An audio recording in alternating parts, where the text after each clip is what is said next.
What's up, guys? It's your boy Justin back with our first book review for 2024. Today we're reviewing the Clockwork Vampire Chronicles by Andy Remic, which is an omnibus that came out in 2012, which I've had this book since then. This is one of the first books I bought when I first got into reading. And this collects Kell's Legend, Soul Stealers, and Vampire Warlords, all published by Angry Robot by Andy Remic. And the first book, the books came out 2009, 2011, 2010, 2011, and this omnibus came out in 2012, which is probably when I bought it. So yeah, I'm not going to review each individual book in this omnibus, which this collects 891 pages. I'm just going to talk about the first book and my thoughts on the series as a whole. And we'll go into likes and dislikes, and I'll probably going to spoil stuff that happens near the end. So if you don't want to get spoiled, I'll warn you before the spoilers happen, and there's also the rating will be in the description. So yeah, by the way, the book is basically grimdark, basically dark fantasy, and it has subject matter wise, it has everything that grimdark has. Which, if you're like, what kind of subject matter do they have in grimdark? Have you read or watched Berserk? That's basically the subject matter they have in this book, including swearing and descriptive sexual scenes for the people who don't enjoy that. So yeah, I first got this book for two reasons. One, it had an awesome, cool cover, and at the back, someone was like, Remic is the Tarantino of fantasy. And I'm like, okay, wow, that's a lot. That's very, that's very high praise. Even though, if you were to ask me, somebody who's been reading books, books for I will admit, I'm somewhat of a casual when it comes to reading books. Though I've been reading fiction books for over a decade now, I am, to a lot of people, a casual, since there are supposedly people who read over hundreds of books a year, and I can maybe I think I did maybe 20 last year, and that's considered a high for me. Usually I read a couple books a year. I'm more into graphic novels, but I'm trying. But if you were to ask me who the Tarantino of fantasy is, I wouldn't have a clue. But definitely would not. No offense to Andy Remic, you're probably not the Tarantino fantasy. Maybe George R. Martin. Maybe, I don't know. I would, if you're, maybe Good Kind would be, because Good Kind is more grindhousey, when Tarantino's grindhouse. But yeah, so yeah, I bought this book back in the day, tried to read it, couldn't get more than 20 pages in, and that's when I'm like, okay, maybe it's me being, intimidated by the size of the book, because it is almost 900 pages, right? So I did some research and found out that the book was accused of ripping off David Gamble's Legend, which they even have David Gamble here referenced here. And even if you read the introduction, which I didn't read the introduction back then, because I don't like to read introductions, because the introductions usually have spoilers. So even then in the introduction, Andy Remic's people accuse me of ripping off David Gamble's Legend, and maybe I did subconsciously, and he was like, no, I don't think I did. And then at the end of the introduction, he's like, no, I was paying homage to David Gamble's Legend, which is like, oh my god. Which David Gamble's Legend, people don't know. I did a review for it. You can check it out or watch other people's reviews. But yeah, lots of similarities between David Gamble's Legend and the main character in this series, who is a 60-year-old axeman, just like the main character in David Gamble's Legend. And like even the first book is called Kell's Legend, so it's even not only did he may or may not rip off the main character, but he named the first book as is also pretty much has the same title as David Gamble's Legend, which I don't even remember. Oh, actually, Druss was the name of the main character. Now I remember. Yeah, which I reviewed that book. So yeah, what's before we get into that? What's the book's actually about? The book is basically about, which I'm going to talk about the first book, is that you have a retired old soldier named Kell, who's living in this like kind of industrialized, I wouldn't say medieval society, more like 16th, 15th century England, basically, called Falanavar. What was not Falanavar? What is it called? Falanor. Yeah. And he's a retired old soldier who's famous for being this brutal axeman. And he has an enchanted blade named Ileana, who is his blood-bond axe, which is sentient and talks to him. It's basically an enchanted weapon. And he has a granddaughter named Nienna, who's 17, was 16 turning 17, and they made her 17 in the sequels, which the books all take place.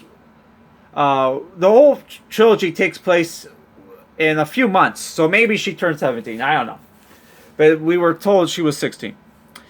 Which there are inconsistencies with the books. Like, I don't know if you would necessarily call it continuity errors, but yeah, there's certainly some errors that happen throughout the series. So basically, what happens is that his granddaughter's at university. His daughter, who is Niana's mother, hates him, and he's a divorcee. We were told he was the divorcee, which they changed that in the third book.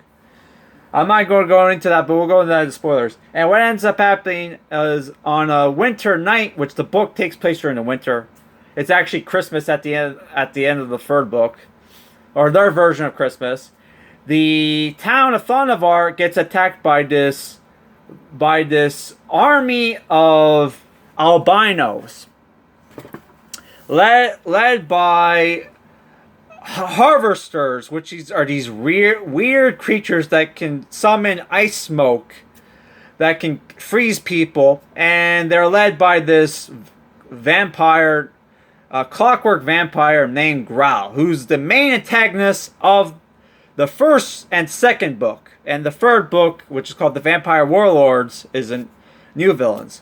And during the invasion, Kell escapes with Nienna and joins forces with this rogue swordsman thief named Sark, who's a ladies' man and who's like a disgraced, knight. And our main characters hate each other, and they go on this quest to try to warn the King Lenoric about the invasion of the albinos and the clockwork vampires, which are also called the Vagine. Or I don't even know how the vaccine. I don't know how you're supposed to pronounce it. It's machine, but with a V. Which another problem with the book is there's bad terminology. And in the first book, there's also another main character named Anukas, who is a female Vagine from the Silva Valley, where the clockwork vampires are from, and you get to know her perspective and her story, and how she's an outcast, and her father helped form the Vagine, which was only supposed to be a couple thousand years old, or a couple hundred years old. No, a couple thousand years old. And later in the books you find they existed even long before vampires. Which in the first book they're like, oh, actually, Vagines are not actually vampires. They're like clockwork. They're like basically cyborgs. To the point when they breed, they have to take the babies who are born human and perform surgery on them to make them Vagine, which is the clockwork vampires. Which they even have, like, they have clockworks in their bodies and have brass claws and fangs that come out of their bodies, right? Only to later in the book, no, they're actually vampires. Which one of the characters turns into a vampire, even though there was another character in the first book who got bitten by one of the clockwork vampires and didn't turn into a vampire. Only for them to later turn into a clockwork vampire in the second book. Which is like, oh my god, a lot of inconsistencies with the book, with the series in general. Oh my god, especially like character is supposed to be a young, like the King Lenoric is supposed to be like young king, and then later you find out that like, oh, that he must be like supposed to be older because him and Kell took once took Kell's daughter Sarah on like a hunting trip or something, and Kell's daughter is supposed to be over 30 years old, and the king's wife was we were told was like 32. Oh my god, that maybe like we were to how King Lenoric was described, that he was at most middle aged. Okay, and his son is 16, so it's like. What the hell? A lot of inconsistencies. But despite how bad the book starts off, as I was reading it, I started to enjoy it. Because there's lots of action. There's lots of like different creatures, like the cankers, which are like, clockwork vampire, like corrupted monsters that are more lion-esque and uncontrollable. You have the harvesters, which are these like tall alien-like monsters that kind of look like the aliens from Fire in the Sky, but that are tall with white robes and like bone-stuck fingers that they use to suck out blood. And then, like, later they introduce, like, these insect humanoid monsters called the Ankarok. And you also have the vampire warlords themselves, which are pretty intimidating. So, lots of cool enemies in the book. Like, this book would have been better as, like, a video game. This would make for a very cool... Like, this Clockwork Vampires Chronicles would make for a pretty cool, like... Dark Souls-esque, video game. Like, the world is pretty cool. Though there's some side quests in the book that like felt like this is like plot lines in the book that felt like filler, especially the whole like Kell, spoiler alert, Kell getting poisoned and his granddaughter getting kidnapped, and they have to go on this like quest to go find his granddaughter. And you have villains in the book that become temporary good guys. Oh my god. And then there's also the thing where like Kell constantly tells Sark, hey, don't bang my granddaughter, don't bang my granddaughter's friend. And the Stark, and he tells him, I will kill you, Stark, if you bang my granddaughter or my granddaughter's friend. Who we were told the granddaughter's friend was 18 in the first book. Only in the second book, no, she was actually 17. Or maybe that was the character's misremembering. Who the hell knows? Because, yeah, like I said, there's lots of, like, inconsistencies. Like, we were told in the first book that the Vagine, the Fascine, or however you're supposed to pronounce it, aren't actually vampires. Only for them to be like, no, they're actually vampires. But like the whole point of like when the real vampires show up, they want to kill the Clockwork vampires because they're mockeries of the real vampires, right? Oh my god. But yeah, that's the thing about the series. There's lots of inconsistencies that I probably should have, like, try to keep track of, but it didn't feel worth it, honestly. Because the thing is about this book is that who cares really about the kind of, like, world building? It's basically adventure, a dark adventure series where you have these two main characters who have this kind of camaraderie. Oh my god, you know what I mean? They're basically like this cool, like, comedic duo that go on high adventures and kill monsters together. And at one point, like, one of the main characters, Sark, gets a pet called Mary, which is a donkey. Which I was expecting Mary to die at some point during the books, and she doesn't. Which I was, like, surprised, but yeah. But yeah, I'll just go with my likes and dislikes. Lots of action, lots of adventure. I like the characters. There are some battles in the book where I wasn't expecting to be lots of battles. There's a variety of environments and backdrops. And this book, like, say what you will about how bad the book may or may not be written at times, especially with some of the dialogue and the terminology, like dog, gem, like, oh my god, like, it would be like, there's the phrase that will keep, like, popping up in the first two books that I don't think was in the third book. Dog, gem, like, dog, gems or whatever. Like, like a very repetitive name for these gems. And it's like, what the hell kind of name for gems are that? Like, oh my god. And stuff like that. But, like, other than that, like, the book was a very fun read, and it got better as it got going. But the bad things about the book is, like, yeah, there's a plot inconsistencies, and like I said, I forgot to mention, like, the book has balls. Like, some of the shit that the guy put in the book is like, no, like, lesser writers, like, would be like, no, I can't put this in. People are gonna get offended, and the book, like, has, like, because in my opinion, grimdark, yeah, it should have stuff that should shock and offend you, because it's supposed to be a dark fantasy world, and it does that here. But, like, yeah, there are some plot inconsistencies, continuity errors. They never, there's some not plot inconsistencies, but, like, they basically sequel bait near the end, when there are still villains that have not been taken care of, that are still running around free, which I'm not going to spoil who.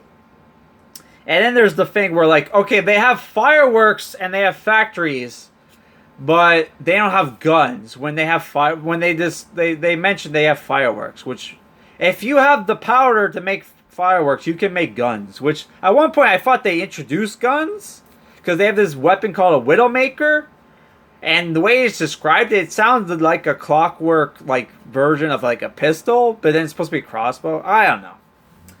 Well, whatever. For what it is, I enjoyed the book. Like, if you're a Warhammer fantasy fan, or 40k fan in general, you would probably like this book, because it very much gave me the vibe of Warhammer.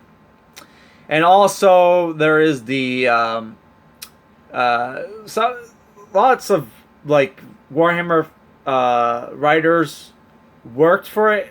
Angry Robot, so maybe Andy Remic worked for Warhammer 40k. I have no idea. For Black Library, I don't know.